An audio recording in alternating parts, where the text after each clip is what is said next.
Joel, thanks. Hey, I suppose you weren't very surprised to see JC out there again on Monday, huh? Yeah, he's kind of been through this last few years he's been here. And the way he works and the trust, I think the whole goal was to try and get back for week one. He's still working at it, but, we knew he was going to have a chance to at least practice and see how it feels, out there on Monday. So that was good to see him back out there. Does he hit the ground running? I mean, is he, and just, if you could just talk about just the stabilizing force that he is for you guys.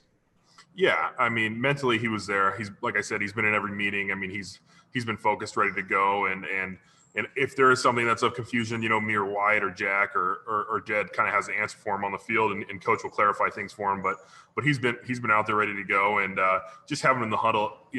Last 3 years we've played next to each other a bunch, so it's a confidence booster for me just to have a familiar face out there. Didi King-Kabal, you have our next question. Joel, you've got a rookie left tackle going against one of the wiliest veterans in the NFL in Calais Campbell. How do you help him? Yeah, I think, Jed's been working tough, and the crazy thing about, no preseason, we don't really know where they're going to line him up. They run a base, 3 down, 4 linebacker kind of front. So Calais can really be kind of lined up anywhere from nose guard to 3 technique to the 5 technique. So we're thinking we're going to get him, a little bit everywhere. But no, I think Jed's preparing. We've watched a lot of film and we're going to scheme some things. But really, it's just focusing on himself. We'll see what Calais does well, and he's a great player. I mean, he's been a great player for a long time, and that was a big trade for him this offseason. But Jed, we're just going to focus on his technique and understanding what he needs to do. And if he's confident himself, I think that's a huge starting step. When you have preseason games, you kind of get a little bit of the jitters out. Like you get hit once and you feel better. Do you feel like there's anything you can do to calm him at all? That's a good question because, I remember my rookie preseason, there's definitely a lot of nerves. You don't know what to expect as your first time playing the NFL. Like practice is just different. But, I think just talking through him, I just tell him like, hey, just focus on yourself. We'll go one play at a time and we'll roll with it. Whatever happens out there, we're going to play the next play and communicate and just make sure we're on the same page for everything. Because if you're on the same page and you're not making the mental mistakes, like the physical stuff takes over. Like he's played football his whole life. So if we can just put him in the right position, I think that will be a huge step. Yeah, Patrick, your line's open. Hey, Joel. Obviously, you already had Nick and Kareem at the end of last year, but now you have them both for a whole season. Kareem gets the extension on Tuesday. I mean, does it feel like you guys could be an offense that runs the ball 35 or 40 times a game? Is that even doable in today's NFL? It was great. First, congrats to Kareem. Like he's been a great guy in the locker room. He's worked his butt off, and he's been a big factor for us. Starting with last year and then kind of moving on from there. But it's good to have 2 backs that can do it. I think both of them can be that bell cow back, and we want to try and get our playmakers as many touches as possible. But I don't know the numbers on the run, but I think if you run the ball enough to set up the play action or the play action sets up the run, both things work here. But if we get enough touches to those guys, and usually you run the ball when you're winning, a lot of times in the NFL. So if we can get 35, 40 touches, hopefully we're closing out games in the fourth quarter. But I mean, every old lineman's going to say, yeah, let's run the ball as much as possible. But, let's just take advantage of the situations. If they're loading the box, we might have to pass more that week. But I know we want to try and establish the run and see what we can do from there. Thanks. Nick Shook, you have our next question. Joel, you've obviously been through your fair share of regime changes. What about this one, other than the fact that it's the current one, makes it different from the past years? Yeah, I think there's some real continuity, from the top down, from Andrew Barrett to Coach Stefanski to, the coaching staff and the players. Like we're all on the same page, and it's been a weird offseason, with COVID and all that stuff. Like for a first-time head coach to come into that situation and have to kind of, like he likes to say, hit the curveball. Like I think we've been organized. I think we've been, ready to go. We've taken advantage of the opportunities we've had to practice and prepare. Like you said, every year you feel like there's hope and there's new energy in a building. But, with these guys, I feel like we're really working on the same page. We're all pulling in the same direction. And, we're looking forward to play some games. You feel good in practice and stuff, but let's see how it shakes out on the field. Like that's when we're really going to be tested. Marla Bridnower will have our next question.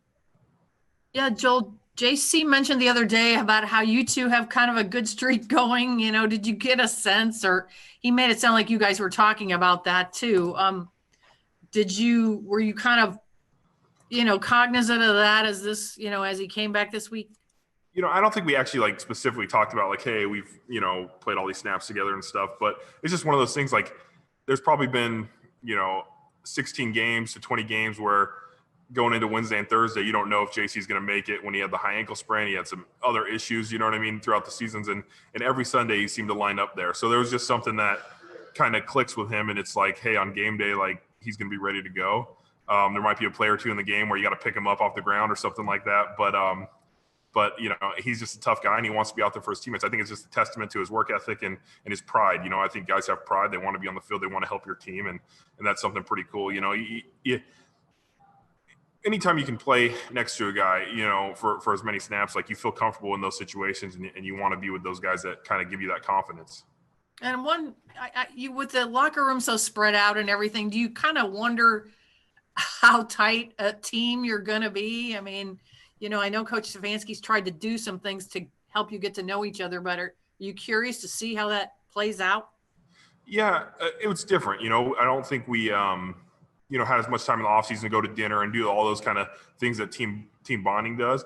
But we've done a lot of Zoom. We've done a lot of extra meetings and just get to know our teammates, And as far as the O-line goes, we're all kind of like cut from the same cloth type of guys. You bring Jack in, you bring Jed and Nick in, and you have those relationships. So, with technology nowadays, maybe 20 years ago when people didn't have phones and, it might have been harder, but now it's like, hey, we're just talking, we're on Zoom. Like everybody kind of knows how to use it. So it's definitely different, but I still feel like we've had that time to connect and really try and understand each other. Mary Kay Cabot, you're up. Hey, Joel, the one time we saw you guys really play, live football in a sort of little bit of a scrimmagey type situation, the first team offense, didn't really fare as well as you guys probably would have wanted to. Ended on a end of game situation too with Baker throwing a pick. Was that almost a blessing in disguise? Did you guys go back to the drawing board, back to the field in Berea with even more of a sense of urgency after that to say, we have got to get it together before this first game? We kind of treated that like more of a regular practice. Like there wasn't as much emphasis on like, hey, this is a scrimmage. And so I think we were working things that we wanted to work for that, day or that install that we were kind of on. But yeah, anytime you don't perform up to your standards, you want to fix it. And, the mistakes that were made, and it wasn't one person, it was, a thing here, a thing there, and it's practice. So that's where we kind of work on that. But we come back to the drawing board and say, hey, like this is what we need to fix. Let's not make those same mistakes again. And if you can improve from that, if you're not making the same mistakes over and over, I think that's a good place to start. But I think there was some good things to take out of that. And we've kind of seen it both ways. But there's always urgency. Like we didn't have a full training camp. We didn't have a full off season. So every day we haven't been able to waste. We're really trying to take advantage of that next opportunity. Thanks. Nate Ulrich, you're up. Hey, Joel, did you have doubts at some point that this season would get started? And now that it's here, how do you feel about, the opportunity to go out there and actually play football given the circumstances?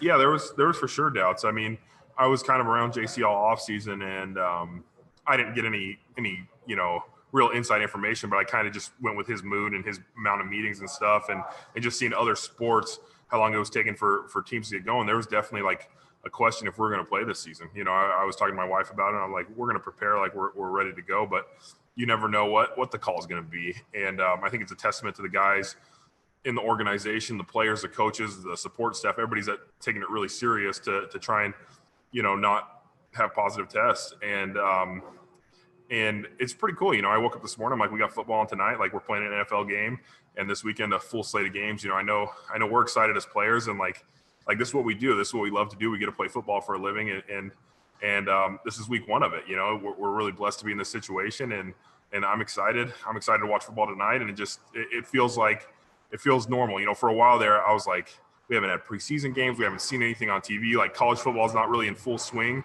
but I think once the NFL gets going, it's going to feel a little bit more normal for everybody. And we need to make this one our last question. Nick Shook, your line's open.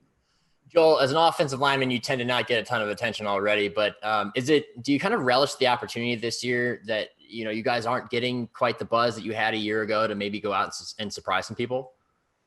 Yeah, I think that's more of like kind of an outsider's perspective. Like as a player, especially an offensive lineman, like you said, like I have to focus on each play individually and each game individually. No matter if someone tells us that we're going to win the division or we're going to come in last, like that doesn't really change my outlook on how I attack a play or a game.